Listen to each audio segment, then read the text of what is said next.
Ağast alırın, kazmayırın, hürün, kultura din iştirakçı, Hacıyeva Zülfikhalum Muslimovna. Стал мислима такие, чал гадар мир, millet digay jedakün şehir. Haray eller, vernay kız emina. Ahar yada, ehir uyak jedakün.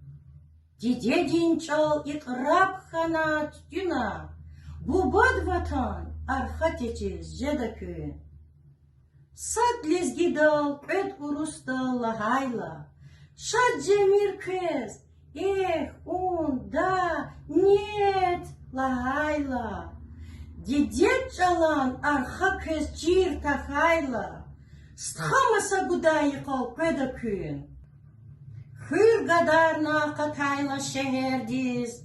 El kız kerek ulurin teherdiz. Çöz lezgiç al cidaç. Luhuz i yerdiz, millet kokay, bez hibrukay jedakün. Ey lezgiya şarveridin taralar, zilezgistan rakin alkiz yaralay.